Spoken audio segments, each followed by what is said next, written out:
Centimes d'euros la minute. 14h03 sur France Inter comme promis, on retrouve Patrice Gélinet pour 2000 ans d'histoire. Bonjour, aujourd'hui les fantômes.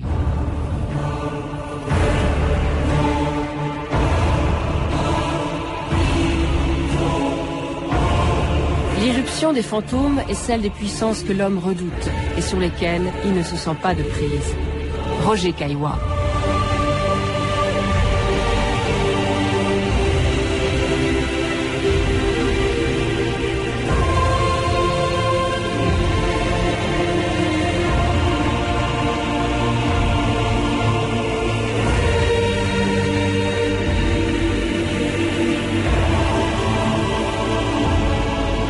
D'histoire.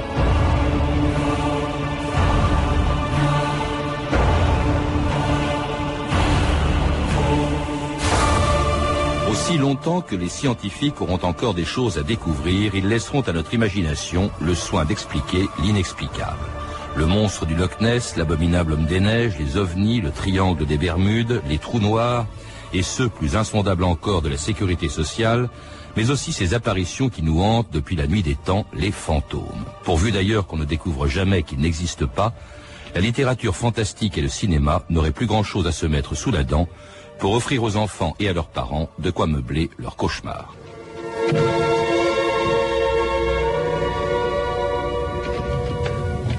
là là, faut vraiment faire ça? Eh, tu veux que tout le monde nous traite de trouillard à l'école? Et alors, je mourrai pas? Quel fou ça! Allez, viens!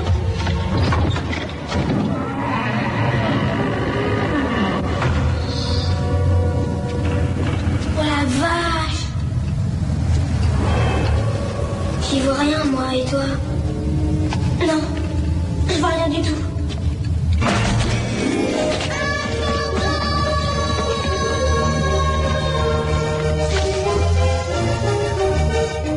Dominique Lormier, bonjour. Bonjour. Vous êtes historien, spécialiste du bouddhisme, de la Deuxième Guerre mondiale, et puis alors de l'histoire du sud-ouest de la France, et c'est peut-être pour cette raison que vous avez écrit un livre sur les fantômes, parce que j'ai appris en vous lisant que le sud-ouest, c'était avec l'Angleterre, une terre de prédilection pour les fantômes, une région pleine de maisons hantées et de châteaux hantés. C'est une région avec notamment le Périgord, mais également le Pays Basque, qui est totalement ancré dans le mystère religieux, le mystère de l'irrationnel. Et on a eu un certain nombre d'histoires célèbres qui se sont déroulées justement dans cette terre. Alors vous citez la vallée d'Ossau, vous citez la ville de Foix avec Gaston Phébus, je crois qu'il se faisait assister par un fantôme qui lui permettait d'annoncer des événements avant qu'ils se produisent. Le chroniqueur Jean Froissart au XIIIe siècle, est peut-être une des plus vieilles histoires de fantômes qui a été écrite à l'époque et dont nous avons avec, je dirais, beaucoup de précision le récit. Oui. C'était quoi? C'était un fantôme donc qui s'appelait Orton, je crois. Alors c'était Orton le Farfadet qui était en quelque sorte le messager d'un des grands seigneurs de Coarraze et qui était un seigneur du Béarn, et grâce à lui il parvenait à avoir des renseignements que c'était en quelque sorte un agent secret avant la lettre. Alors vous racontez aussi beaucoup d'autres histoires. Vous parlez dans la région de Bordeaux d'un château de Langoiran où aurait vécu une femme qui aurait hanté ce château depuis le XIVe siècle. Alors vous mettez aussi, parce que votre livre est surtout un récit d'histoire, d'apparition en général, vous mettez dans le même livre l'apparition de la Vierge à Bernadette Soubirous à Lourdes. Est-ce que vous pouvez mélanger, est-ce que vous pouvez considérer que cette apparition c'est une histoire de fantôme? Alors c'est un livre à l'origine qui s'appelait le livre des apparitions. On a voulu mettre plutôt le mot fantôme qui parle beaucoup plus au public et aux lecteurs. Néanmoins, au tout début du livre, je montre bien la distinction qu'il faut faire entre les apparitions maléfiques et les apparitions d'essence divine comme la Sainte Vierge. Vous faites un amalgame quand même. Non, je fais quand même une distinction, et en plus c'est bien séparé au niveau des chapitres. Donc déjà dans l'introduction la distinction est faite, et elle est faite à l'intérieur même de la construction du livre. Parce que la religion n'aime pas beaucoup les histoires de fantômes. Bien entendu, parce que on les considère un peu comme des entités maléfiques, alors bien entendu que la Sainte Vierge, elle, est d'essence divine. Alors la grotte de Massabielle à Lourdes n'a pas grand-chose à voir avec l'idée que l'on peut se faire, ou que le cinéma se fait des fantômes. On écoute un extrait de l'excellent film d'Alejandro Amenábar, Les Autres, avec Nicole Kidman, une châtelaine de l'île de Jersey pendant la guerre.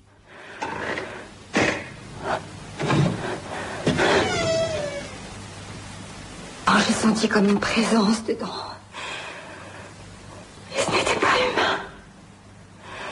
Il y a quelque chose dans cette maison. Quelque chose de diabolique. Madame, une présence qui rôde. Une âme en peine. Je sais que vous n'y croyez pas. Je sais que ça paraît invraisemblable. Ça n'est pas invraisemblable. J'ai toujours cru à ces choses-là, madame. C'est difficile de les expliquer. Je sais bien qu'elles existent. Nous avons tous entendu des histoires d'outre-tombe, ici ou là. Et je crois, enfin il me semble, que le monde de l'au-delà rencontre parfois le monde des vivants. Mais c'est impossible. Le Seigneur ne laisserait jamais faire une telle aberration. Les vivants et les morts ne se rencontreront qu'au jugement dernier. C'est ce qui est dit dans la Bible. Madame, il n'y a pas toujours une explication pour chaque chose. Et oui, c'est peut-être parce qu'on ne peut pas tout expliquer, Dominique Lormier, qu'on a inventé les fantômes. Les fantômes ne sont pas, je dirais, une imagination de l'esprit humain, puisque nous avons des preuves même liées à des enquêtes scientifiques, comme par exemple l'affaire Romier, puisque ça a même été une enquête menée par la police, qui nous pousse à nous poser énormément de questions, puisqu'il s'agit d'un jeune homme qui rencontre dans la région parisienne un monsieur relativement âgé et qui lui propose de l'inviter à un concert de musique classique dans son appartement. C'était en 1925. Voilà, c'était après la Première Guerre mondiale. Et ce jeune homme qui est étudiant en médecine, très rationaliste, suit ce monsieur parce qu'il a lui-même une passion pour la musique classique. Il est invité donc le soir même. Et il rentre dans cet appartement parisien et à ce moment-là, il rencontre toute la famille. Et il assiste effectivement à un concert avec un cocktail entouré de gens tout à fait sympathiques. En quittant l'appartement, il oublie quelque chose et il revient le lendemain matin pour essayer de récupérer la chose qu'il a oubliée justement dans cet appartement et il découvre finalement un appartement qui est totalement inhabité depuis de nombreuses années, où il n'y a plus rien. Et il demande même au concierge de lui donner la clé pour ouvrir parce que l'appartement est inoccupé depuis des années. Et à ce moment-là, effectivement, on peut dire, comme l'a dit Einstein, qu'il a trébuché dans le temps. Oui, c'est curieux quand même que Einstein se soit intéressé à cette histoire-là, parce qu'ensuite, il se rend compte que les gens qui voient, qu'il avait vu à l'époque très jeune, sont encore vivants, mais beaucoup plus vieux. Oui. Et alors, il y a cette formule d'Einstein qui m'a troublé en vous lisant. Bon, je savais pas qu'Einstein s'était intéressé à l'histoire de fantômes. Ce jeune homme, dit-il, a trébuché dans le temps, justement. Einstein s'est intéressé de façon à la physique quantique. La physique quantique nous amène dans des domaines qui dépassent la science purement matérialiste. Il s'est intéressé également énormément au bouddhisme, qui est une science de l'esprit et qui justement reconnaît l'existence des fantômes. Alors, bon, ils apparaissent aussi, dites-vous, d'après les théories d'Einstein, les fantômes apparaissent par des espèces de brèches faites dans le temps. Oui. Oui, c'est des brèches qui sont faites dans le temps, c'est-à-dire au niveau de la science quantique, le mot temps, le mot espace-temps n'existe plus. Donc on peut effectivement avoir ce genre de phénomènes qui peuvent se manifester à différentes occasions lorsqu'il y a ces phénomènes paranormaux. Alors vous citez aussi l'histoire d'une équipe de radio, de télévision aussi. Notamment de France Inter, de TF1, qui sont allés dans un château dans l'Allier où il s'est passé effectivement des phénomènes avec des gens qui, comme vous ou comme moi, étaient extrêmement rationalistes et assez hermétiques à ce genre d'histoire. Dans un château où une jeune femme avait été assassinée il y a plus de 300 ans, et il s'est fait effectivement passer des phénomènes totalement inexplicables pour un cerveau, je dirais, scientifique et totalement rationaliste. On écoute justement ce reportage étonnant de cette émission de France Inter, le boulevard de l'étrange, une équipe donc de TF1, de Télé 7 jours, un photographe et un preneur de son de Radio France, partis enregistrer et photographier un fantôme en 1984. Ceci est un document exceptionnel, enregistré la nuit du 8 au 9 août 1984 dans la salle des pendus au château de Vos, dans l'Allier.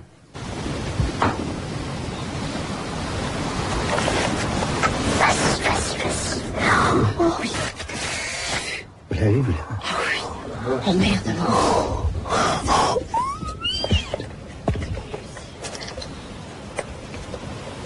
Non. Sa silhouette.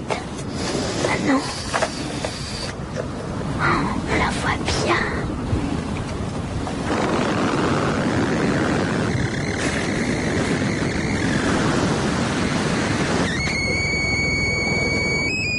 Analyse du son effectuée par la maintenance de Radio France. Fréquence 2 kHz. Niveau croissant. Signal décharge d'un condensateur. Seule hypothèse possible selon les données du constructeur, micro exposé à un taux d'humidité très élevé du type jet de vapeur, le micro aurait dû tomber en panne, ce qui n'est pas le cas. Cause inconnue à ce jour.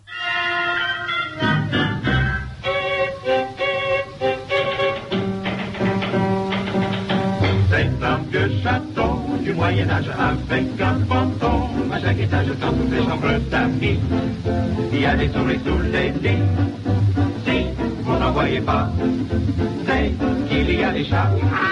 C'est un vieux château du Moyen-Âge avec un fantôme à chaque étage. C'est un vieux château, toto, servi de coco, bobo.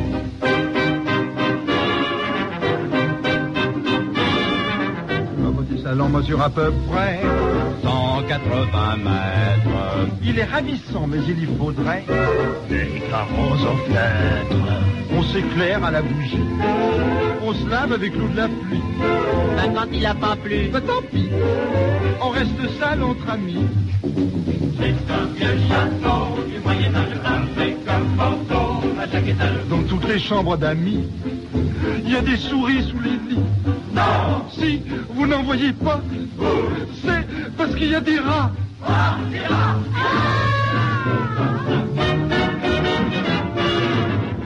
Vous écoutez France Inter, 2000 ans d'histoire, aujourd'hui les fantômes. C'était Ray Ventura et ses collégiens en 1932, le vieux chapeau. Ils ont des goûts de luxe, hein, les fantômes, Dominique Lormier. Ils ne se manifestent que dans des châteaux. Ah bah ils adorent les milieux aristocratiques, notamment comme la Tour de Londres, où là on a de nombreux récits de fantômes qui nous ont été transmis par justement les gardiens, les guards anglais qui étaient chargés de garder la Tour de Londres. Il faut dire qu'il y a eu beaucoup de morts, hein, la Tour de Londres. Oui, énormément. Donc généralement, d'ailleurs, les fantômes sont liés aux morts violentes. Hein. Ce sont souvent des âmes qui n'ont pu atteindre le purgatoire ou le ciel et qui sont dans un état intermédiaire entre notre monde à nous et le monde du ciel. Et qui donc peuvent se manifester par des bruits, ce qu'on voit à travers les poltergeists également aussi. C'est quoi les poltergeists? Alors ce sont généralement des esprits frappeurs qui sont liés souvent à des morts violentes et donc qui font bouger des objets, qui tapent. Il y a eu un certain nombre de films américains tirés souvent d'ailleurs de faits divers qui ont traité ce genre de sujet.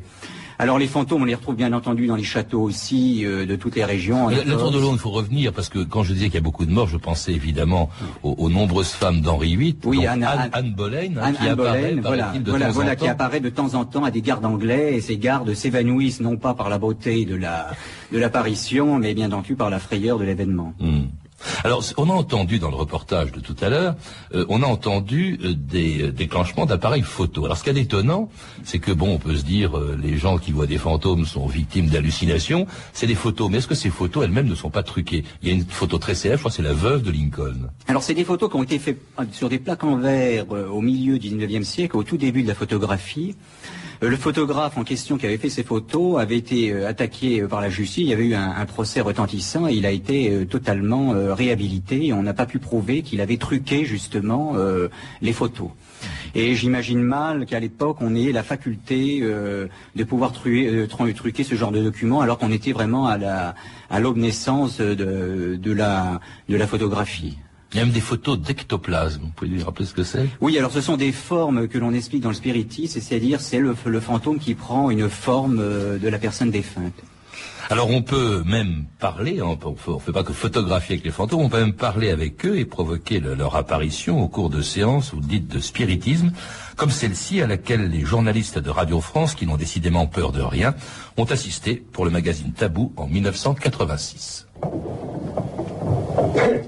Une fois de plus, Laetitia sera l'antenne de notre action fluidique. Nous allons réveiller les âmes et leur donner la lumière.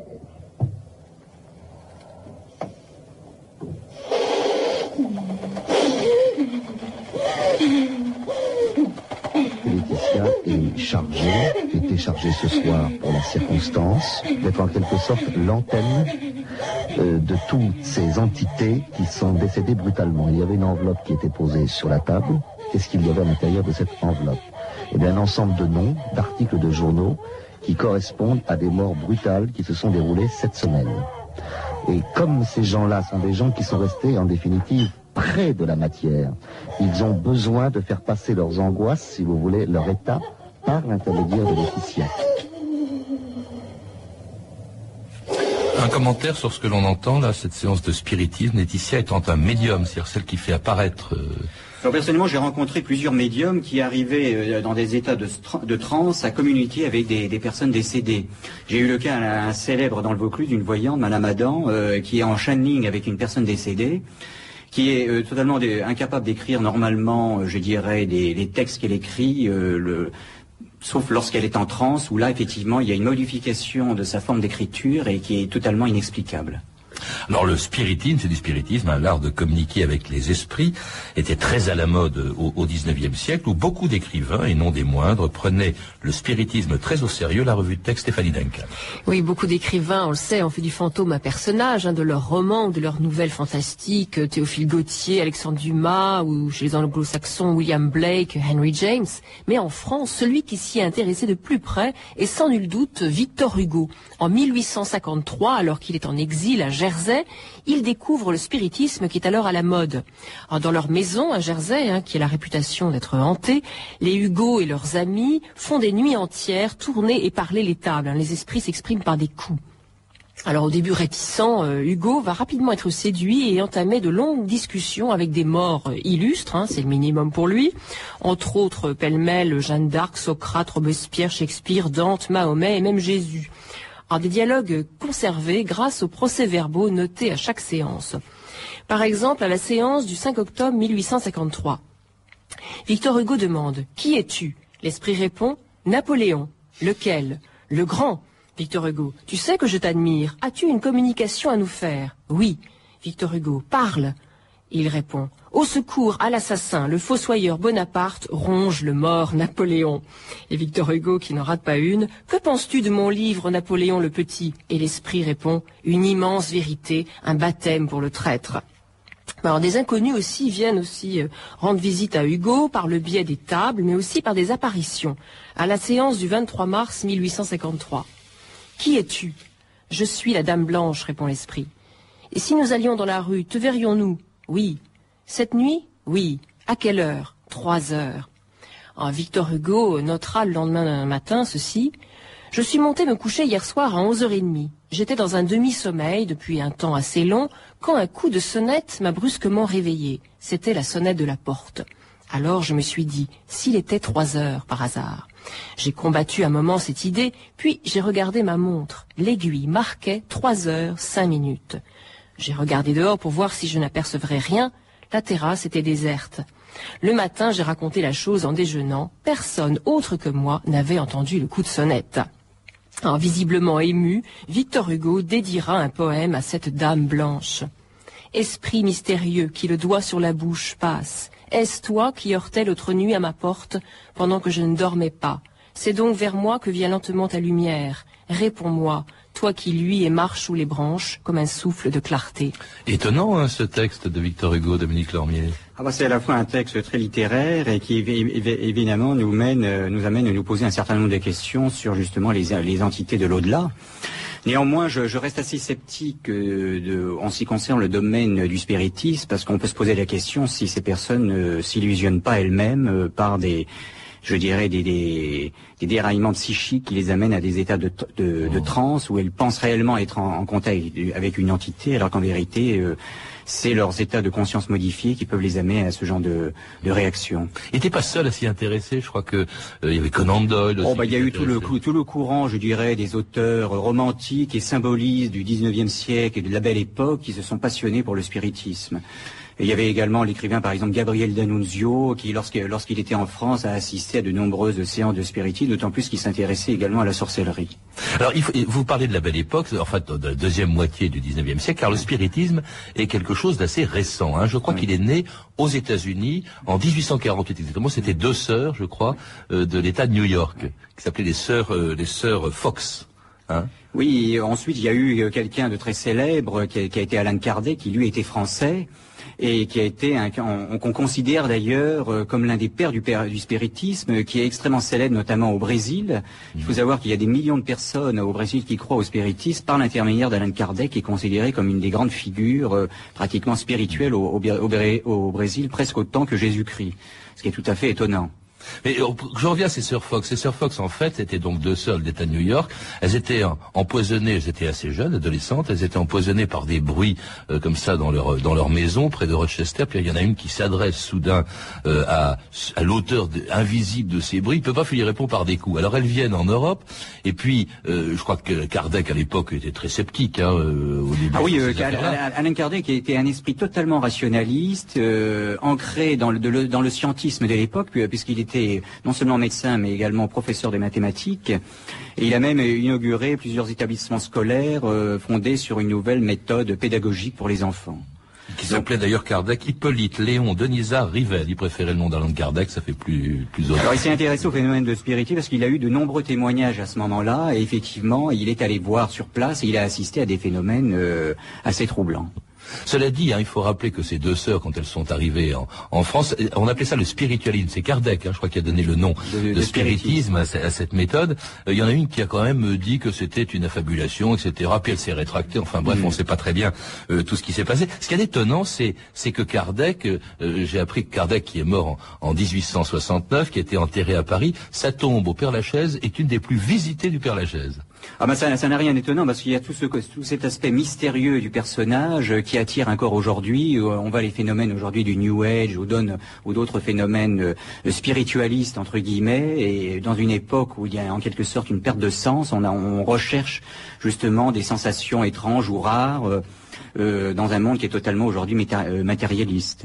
Mais vous croyez vraiment qu'on prend ça très au sérieux? Je sais pas, on écoutait au tout début de l'émission un film pour enfants, qui est Casper. Bon, on en rigole plutôt de ces Alors fantômes. vous savez que vous avez quand même des équipes scientifiques américaines aujourd'hui parmi les plus grandes universités aux États-Unis qui ont fondé des équipes et qui ont mené de nombreuses enquêtes qui sont quand même faites avec extrêmement de sérieux. Et qui nous amène à nous poser de nombreuses questions. Il y a eu notamment le docteur Melvin Morse qui s'est intéressé à ces histoires, ainsi que d'autres, et on a des études extrêmement poussées dans ce domaine-là où on peut effectivement se poser un certain nombre de questions et qui remettent en cause justement un certain nombre de thèses qu'on avait avancées au XIXe siècle sur la non-existence des vies antérieures.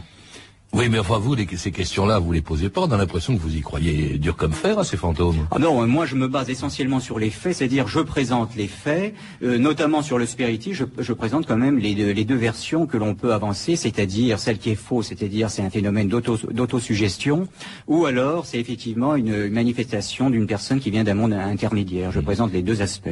Est-ce qu'on peut pas expliquer cette espèce d'engouement, notamment pour le spiritisme, par le fait que c'est vrai, c'est naturel, c'est ce qui a expliqué d'ailleurs le succès des sœurs Fox quand elles sont venues en Europe, et quand on a dit on peut communiquer avec l'au-delà, avec les esprits, avec les morts, évidemment on se dit tiens on peut communiquer avec des parents décédés. C'est peut-être aussi ça qui explique ce je crois que de toute façon le phénomène est vieux comme le monde. Les Grecs en parlent, Platon en parle à plusieurs reprises, et on retrouve des textes faisant référence aux fantômes également, même dans la Bible et dans les textes juifs anciens, même dans les textes araméens. Donc vous voyez, c'est un phénomène, je dirais, qui appartenait pratiquement au rationnel à cette époque-là.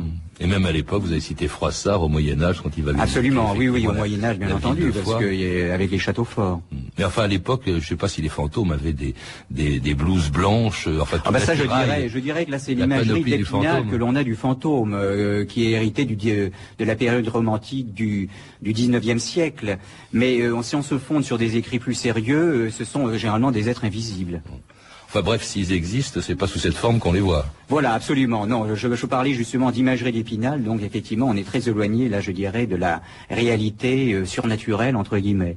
Écoutez, merci Dominique Lormier pour cette demi-heure passée avec des fantômes. J'y crois pas beaucoup plus qu'au début de l'émission, je vous le dis tout de suite, mais enfin, vous en parlez assez bien. Et puis alors, vous écrivez aussi, vous avez écrit, je rappelle, donc ce livre qui s'appelle Le Grand Livre des Fantômes. C'est plutôt des histoires, mises bout à bout, des histoires de fantômes ou d'apparitions. Hein, je suis encore. Il y a également un chapitre qui a été fondé sur une enquête menée par des chercheurs américains, des scientifiques. Et un livre donc qui a été publié aux éditions Trajectoire. Vous êtes également l'auteur de plusieurs livres, dont l'un, vous étiez venu nous en parler, sur Rommel, la fin d'un mythe, qui a été publié aux éditions du Cherche Midi. À lire également Le Monde des Fées dans l'Occident médiéval de Laurence Arf-Lankner, publié chez Hachette Littérature, et Superstitions et croyances des pays de France de Marie-Charlotte Delmas, publié aux éditions du Chêne. Vous avez pu entendre des extraits des films suivants: Casper de Brad Silberling et puis Les Autres d'Alejandro Amenabar. Vous pouvez retrouver tous ces renseignements en contactant le service des relations avec les auditeurs au 0892 68 10 33, 34 centimes d'euros la minute, ou consulter le site de notre émission sur franceinter.com. C'était 2000 ans d'histoire. À la technique, Claire Levasseur, documentation et archivina, Virginie Bloch-Lenné, Claire Tesser et Sandra Escamez. Revue de texte, Stéphanie Duncan, une réalisation de Anne Kobilac. Une émission de Patrice Gélinet.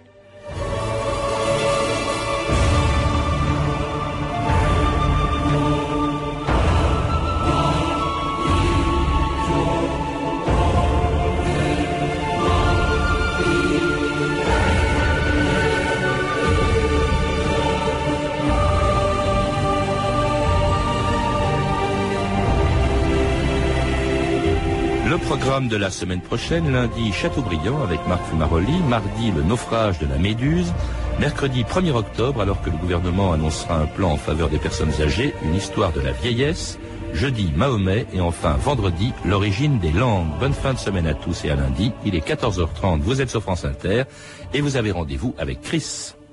Merci Patrice Gélinet. Vous savez que cet instant